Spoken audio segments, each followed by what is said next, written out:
जो मुस्कुरा रहा है उसे दर्द ने पाला होगा, जो चल रहा है उसके पाँव में छाला होगा।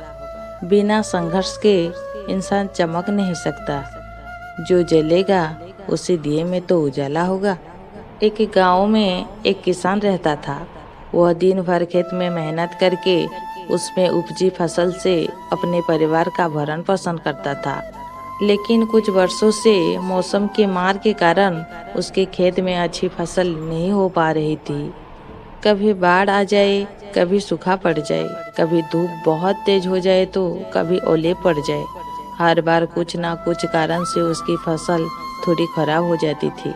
एक दिन किसान नाराज होकर परमात्मा से कहा, देखिए प्रभु, आप परमात्मा हैं, लेकिन लगता है आपको खेतीबाड़ी की ज़्यादा जानकारी नहीं है।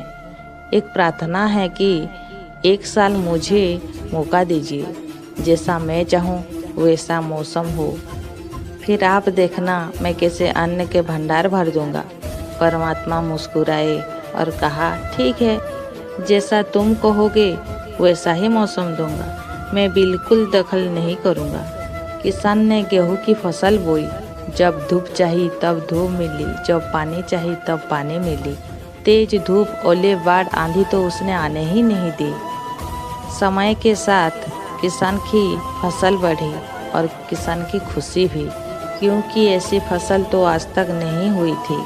किसान ने मन ही मन सोचा, अब पता चलेगा परमात्मा को कि फसल कैसे करते हैं। बेकार ही इतने बरस हम किसानों को परेशान करते रहे। फसल काटने का समय भी आया।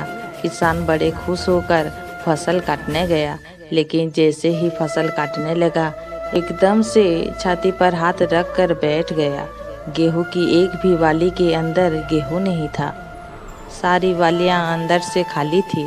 बड़ा दुखी होकर उसने परमात्मा से कहा, प्रभु ये क्या हुआ? तब परमात्मा बोले, ये तो होना ही था। तुमने पौधों को संघर्ष का जरा सा भी मौका नहीं दिया। ना तेज धूप में उनको तपने दिया, ना आंधी ओले से जूझने दिया। उनको किसी प्रकार की चुनौती का एहसास जरा भी नहीं होने दिया। इसलिए सब पौधे खोखले रह गए। जब आंधी आती है, तेज बारिश होती है, ओले गिरते हैं, तब पौधा अपने बल से ही खड़ा रहता है। वो अपना अस्तित्व बचाने का संघर्ष करता है, और इस संघर्ष से जो बल पैदा होता है वही उसे शक्ति देता है, ऊर्जा देता है, उसकी जीवटता को उभारता है। उसी तरह जिंदगी में भी अगर संघर्ष ना हो, चुनौती ना हो, तो आदमी खोखला ही रह जाता है। उसके अंदर कोई गुण नहीं आ पाता है। ये चुनौतियाँ ही है जो आदमी रूपी तलवार को धार देती है, उसे सशक्त और प्रखर बनाती है। अगर प्रतिभाशाली बनना है तो चुनौतियाँ तो स्वीकार करने ही पड़ेगी, अन्यथा हम खोखले ही रह जाएंगे।